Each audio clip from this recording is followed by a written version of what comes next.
Tume Huru ya Taifa ya Uchaguzi INEC imewataka watendaji wa vituo vya kupigia kura nchini kufuata sheria, miongozo, taratibu na maelekezo ya tume wakati wa utekelezaji wa majukumu ya uchaguzi mkuu utakaofanyika Jumatano ya Oktoba 29, 2025.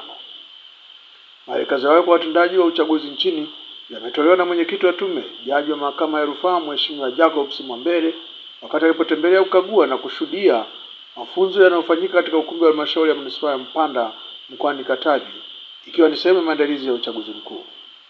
Kufanya majukumu yenu hayo, naomba mkafuate sheria, kanuni na taratibu za uchaguzi.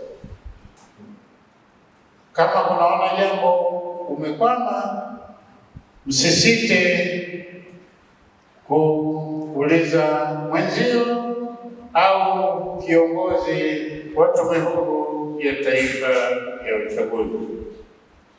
Usije ukafanya kazi kwa mazoea. Uchaguzi wa mwaka huu tofauti kidogo na chaguzi zingine zilizopita, kwa maana ya kwamba zipo sheria mbili ambazo zimetungwa na ndio kwanza zinatumika kwenye uchaguzi.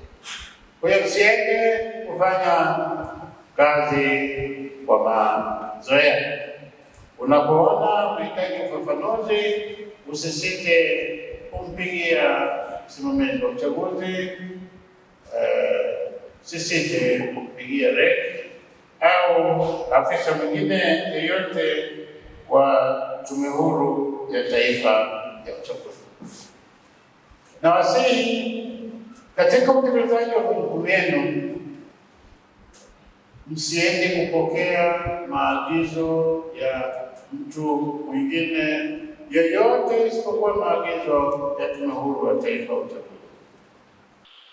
Akizungumza na watendaji hao wanaohudhuria mafunzo ya siku 3 ya uchaguzi, Jaji Mwambele ametaja uadilifu na uaminifu kwani miongoni mwa vigezo vilivyowafanya kuteuliwa, hivyo watekeleze majukumu yao bila upendeleo.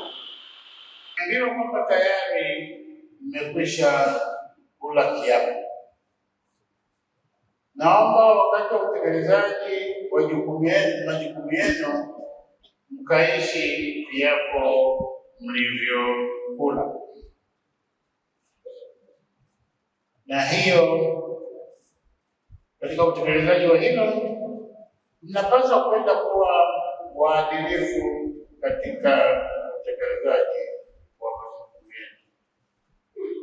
Hiyo haswa ndiyo maana ya kiapo, mkafanye kazi zenu kwa kuwatriti sawa wateja wenu wa vyama vyote vya siasa.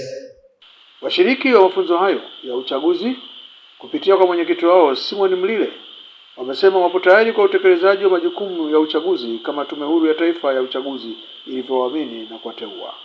Makalani ndio tuamini na mkatupa hichi kijiti, na ahidi kwa niaba ya wenzangu kwamba tutatekeleza kadri ya maagizo mliotupatia ya Tume Huru, lakini pia viongozi wetu wa jimbo, na hatutokuangusha wala hatutoangusha viongozi wetu wa jimbo. Na niseme kwa dhati kwamba nafikiri sisi ndio tutakuwa makalani bora na makalani kwa mfano.